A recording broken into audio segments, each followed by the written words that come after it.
Hello, good morning. I am Dr. Ankurita Gupta. I am the director at Ayurveda Weight Loss and Wellness Clinic Indirapuram. आज हम बात करेंगे PCOS के बारे में।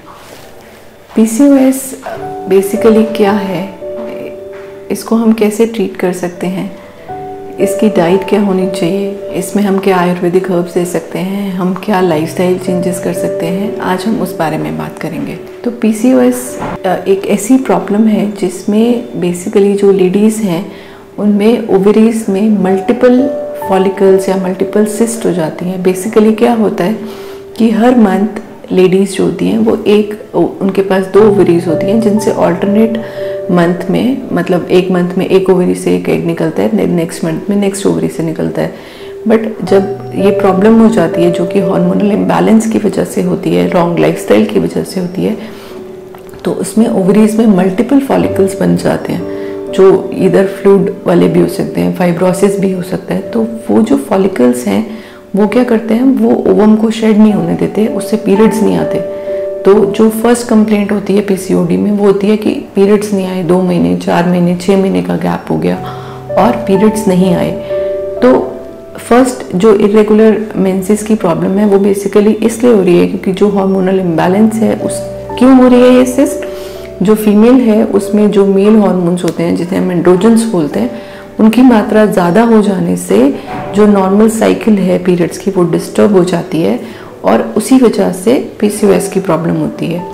अब इसमें और क्या साइंस मिलते हैं, एक तो जैसे मैंने आपको बताया कि इरेगुलर पीरियड्स हो जाते हैं, दूसरा इसमें हमें पेशेंट कंप्लेन करती हैं कि फेशियल ग्रोथ, फेस पे बहुत ज़्यादा हेयर ग्रोथ हो रही है, चिन एरिया में एक्ने बहुत ज़्यादा हो रहे हैं, ऑयली स्किन हो रही है, वेट बहुत ज़्यादा बढ़ गया है। वेट एक ऐसी प्रॉब्लम है जो हर हार्मोनल इम्बैलेंस में आपको देखने को मिलेगी।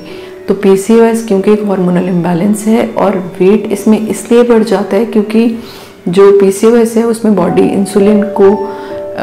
इंसुलिन के लिए इनसेंसिटिव हो जाती है, इंसुलिन रेजिस्टेंट हो जाती है। मतलब कि जो इंसुलिन है जो आपकी बॉडी में ग्लूकोज को कन्वर्ट करता है फैट में, बॉडी उसको रिस्पॉन्ड नहीं करती है and indirectly you get more number of fat cells are created and then these are accumulated around the abdominal area and give rise to obesity. So जब PCOS होती है तो obesity बढ़ जाती है और जब obesity बढ़ जाती है तो PCOS हो जाती है। So basically this becomes a vicious cycle and this is interlinked. Both the problems, that PCOS and overweight, these are interlinked things. So इसमें हमारा लाइन ऑफ ट्रीटमेंट होना चाहिए, हम कैसे पता चलेगा हमें PCOS हो गया है। तो पहली चीज़ होती है इसमें कि जब आपको ये साइंस अगर लगते हैं अपनी बॉडी में कि हमारा वेट गेन हो रहा है, पीरियड्स रेगुलर हो रहे हैं, फेशियल हेयर ग्रोथ हो रहा है, एक्ने हो रहे हैं, तो it's a warning sign, you can consult a गायनेक और a doctor for this and then you can get an ultrasound done जिसमें आपको पता चल सकता है कि येस ओवरीज में मल्टीपल फॉलिकल्स बन गए हैं, मल्टीपल सिस्ट बन गई हैं। अब जो PCOS है वो कई तरीके से होती है। एक तो जैसे मैंने आपको बताया कि इंसुलिन रेजिस्टेंट PCOS है, एक दूसरी तरह की PCOS जो होती है वो उसका हम बोलते हैं कि इन्फ्लेमेटरी कॉज भी है, जैसे एनवायरमेंटल टॉक्सिन्स हो गए, स्ट्रेस हो गए, उससे भी हार्मोनल इम्बैलेंस होकर PCOS हो जाती है। कई बार बॉडी में अगर थायराइड इम्बैलेंस है, किसी को हाइपोथायराइड है, तो भी चांसेस होते हैं कि PCOS होने की संभावना बढ़ जाती है। तो जो PCOS है बेसिकली वो अगर ट्रीट ना की जाए तो आगे चल के लेडीज़ को कंसीव करने में प्रॉब्लम हो सकती है, इनफर्टिलिटी हो सकती है। तो ज़रूरी है कि इसका टाइमली, यंग गर्ल्स में ये ज़्यादा देखी जाती है PCOS, तो अगर आप इसका टाइमली ट्रीटमेंट कर देते हैं, अपना लाइफस्टाइल चेंज कर देते हैं, अपनी डाइट में चेंजेस कर देते हैं, तो this is curable, this is treatable. ऐसा नहीं है कि ये ठीक नहीं हो सकती, ये ठीक हो सकती है।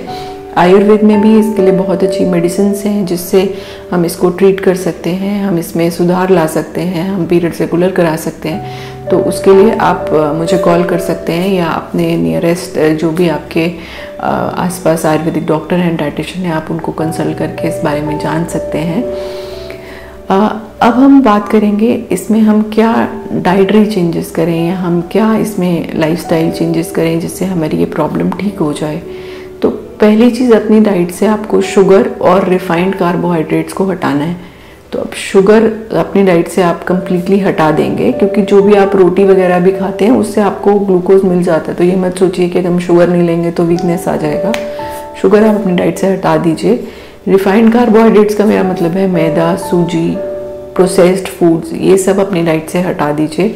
कोशिश करिए नॉर्मल दलिया, ओट्स, ये सब खाइए। हाई फाइबर फूड लीजिए।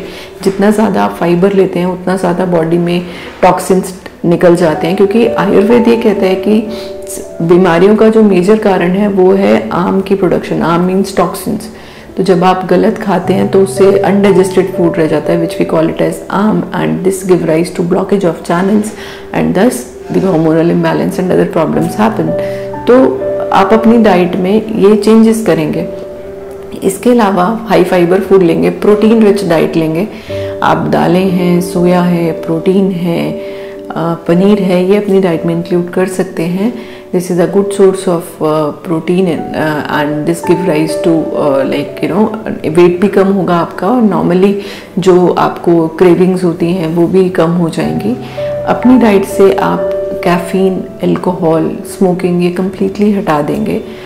वाटर अच्छे अमाउंट में लेंगे आप। इसमें ज़रूरी है PCOS में एंटी इन्फ्लेमेटरी फूड्स लें, जैसे कि टमेटोज़ हैं, टर्मरिक है, this are considered as anti inflammatory food. So this helps you to, जो भी बॉडी में इन्फ्लेमेशन हुई है सेल्स के अंदर वो ट्रीट करने में हेल्प करती है। Flax seeds are very good in PCOS, आप फ्लैक्स सीड्स का यूज़ करें। फ्लैक्स सीड्स से आपको omega-3 भी मिलेगा, फाइबर बहुत अच्छा होता है, it works as a laxative too, तो आपका मोशन भी ठीक रहता है। जो मैंने टॉक्सिन्स की बात की थी वो भी निकलते रहते हैं। तो PCOS में flax seeds has a important role to play, वो आप ले सकते हैं। लाइफस्टाइल में अपने एक्सरसाइज इंक्लूड करें, थोड़ा सा वॉक, हॉबी जो भी आपको, dancing, skipping, badminton, basketball, I mean whatever game you play, whatever hobby you want to pursue, you can do that. That helps you to keep the body circulation healthy. आप मतलब you can burn the calories, आप अपने body को, अपना wait भी manage होएगा, अपना circulation भी इम्प्रूव होएगा। तो जब आप वेट के लिए जाते हैं, वेट मैनेजमेंट के लिए जाते हैं, तो उसमें 70-80% is the role of diet and 20-30% is the role of exercise. तो दोनों मिलके ही आप अपना लाइफस्टाइल चेंज करेंगे तो उसमें आपको अच्छा रिजल्ट मिलेगा। इसके साथ साथ थोड़ा सा अपने आप को स्ट्रेस फ्री रखना बहुत ज़रूरी है। जैसे कि मैंने बताया कि हार्मोनल इम्बैलेंस का कारण है stress, everything is from here. So just keep your self stress free, calm, do meditation, relaxation, stay happy, healthy and positive. Thank you so much. जुड़े रहिए DNP इंडिया के साथ।